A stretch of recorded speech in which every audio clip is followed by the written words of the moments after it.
Welcome to Oz Trader Chat. Today is the 10th of May 2012 and as usual I need to start proceedings by running through our legally obliged disclaimers. Our first disclaimer tells us that all trading involves risk. Be aware of and accept this risk before trading and never trade with money that you cannot afford to lose. Past performance of any trading methodology is no guarantee of future results, and no representation is being made in this webinar that any account will achieve profits or losses similar to those discussed.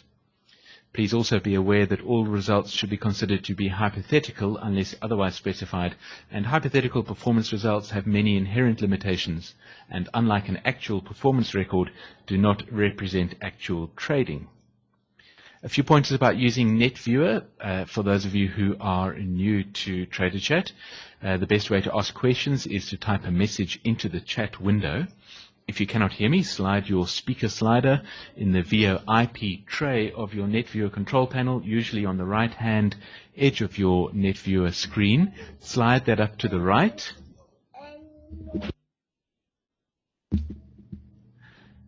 If you would like to speak to me and you have a headset, then please right-click to indicate that and enter a chat message asking to speak, because many right-clicks are accidental. There's a bit of an audio delay, so it's the less preferred method. Finally, please be a little careful of mouse clicks because they pop up brightly colored arrows, which can be a little bit distracting. All right, that is the introduction out of the way. Let's get straight to the point. And in today's Oz Trader Chat, we are going to be looking again at the Australian market. I'm going to be drawing more parallels between the Australian market and the US markets. I'm going to be talking about markets in general, and I am going to be presenting what I believe is happening in the cycles in the markets. And I apologize for my 3-year-old son, who's also wanting to say a few things about the market. He's in the office with me today. He's been helping me with these analyses. And he has promised that he's going to be very good and sit in the background throughout today's Trader Chat. So without further ado, let's take a look at the Australian market.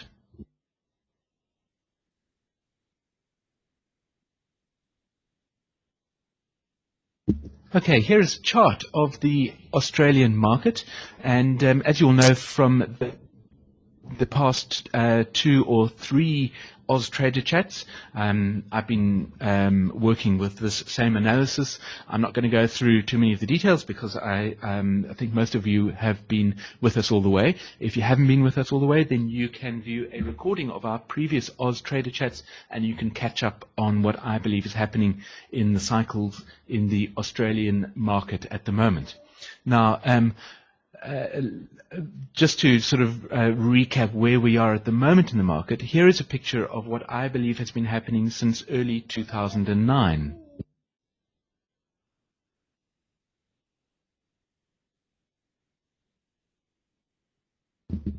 Okay, so what has been happening since early 2009, March 2009? First of all, I believe that the very prominent trough in price of 2009 was a trough of at least 54-month cycle magnitude. Now, for those of you who were with us in yesterday's Trader Chat, on Wednesdays we have a Trader Chat which is our sort of big global Trader Chat, and more directed at the American markets because it occurs a little later in the day, so I know it is not suited to people in the Australian or Asian time zones. But if you were with us for yesterday's Trader Chat, and you can watch a recording of that Trader Chat, of course, on YouTube. If you were with us yesterday, we had a really fascinating, slightly advanced about what might be happening in the markets, and particularly a fair bit of discussion around the prominence of the trough in March of 2009.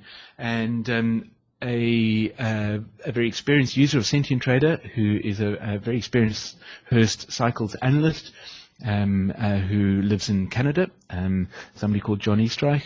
He contributed towards the discussion and mentioned that he believes that the March 2009 trough is in fact a trough of the 9-year cycle.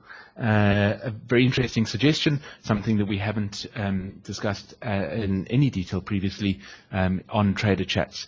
Now, whether the trough in March of 2009 is in fact a trough of the 9-year cycle or only the 4.5-year cycle, I'm not going to go into in today's Trader Chat. But I'm just going to talk about the analysis that I have in front of us on this particular chart, which marks that 2009 trough of being of at least 4.5-year magnitude. Now, of course, you'll know when working with Hurst cyclic principles that multiple cycles cause the prices of financial markets to move up and down, to move in the way that they do. And so we're constantly talking about the troughs and the peaks of many different cycles. All of these cycles are cycles that are listed in what we call a nominal model, which is simply a list of cycles. And the longest cycle that Hurst suggested that we could find in markets was an 18-year cycle. There's no 18-year cycle on this particular chart because I haven't loaded enough data. I've downloaded data from Yahoo to analyze the Australian markets, and there isn't enough data for us to find an 18-year cycle. The next shorter cycle is a 9-year cycle, and that cycle is also not found in this analysis, again, because there's not enough data. The next shorter cycle is a 4.5-year cycle, which is the longest cycle that has been found in this data, and that is this big orange semicircle. We present the phasing analysis that is performed on the chart, which is basically an analysis that tells us what cycles are present and where they are and what they're doing. We present the phasing analysis in two ways on a sentient trader chart. The one way is using Hurst's notation, these diamonds at the bottom of the chart, and I know we have very many experienced Hurst traders, so I'm not going to do too much sort of basic stuff in today's trader chat. These diamonds are, of course, Hurst's notation for marking the positioning of cycle troughs. And the other way that you can visualize the phasing analysis that has been performed upon a particular chart is by showing the semicircles.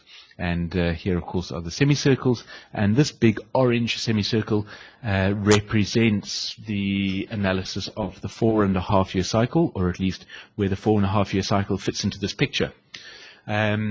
As I've mentioned many times before, I like to use these semicircles as a very quick visual reference to tell me whether whether there's some validity to the analysis that has been performed.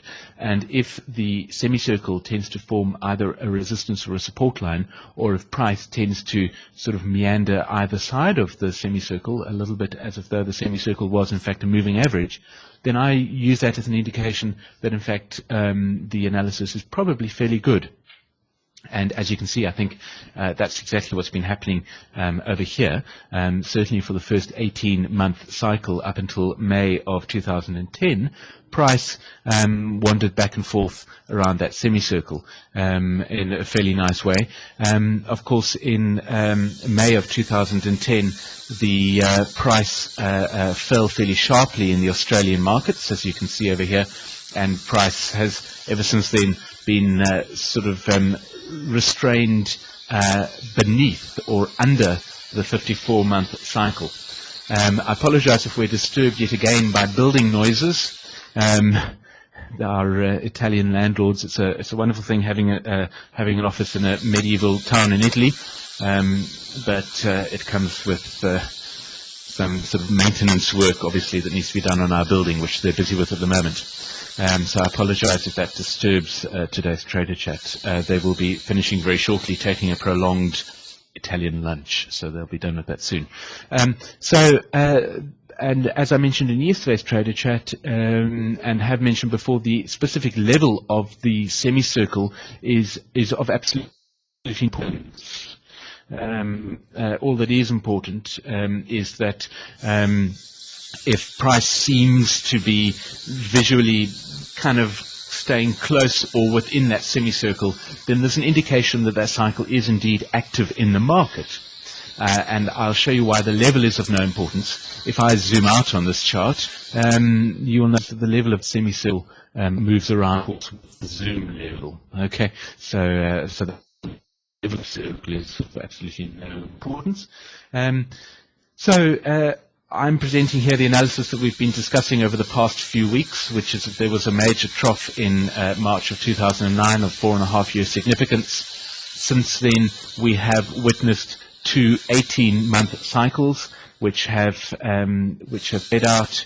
The first 18-month cycle formed a trough in May of 2010, and the second 18-month cycle formed a trough in early October 2011, and we've had discussions in the previous few trader chats about this anomaly over here.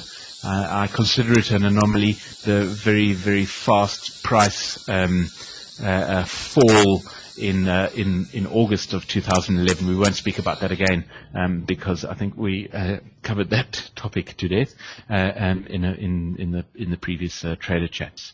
So, according to this analysis, the question is, of course, what's happening now? Where are we now? And as you will know, in the past two previous chats, I've been warning that I believe the Australian market is about to crack. And you will know that is indeed exactly what has happened. So let's zoom in and take a look in a little more detail at what has been happening in the Australian markets. Last week's trader chat, in fact, let's just come in, zoom right in and have a look at what's been happening.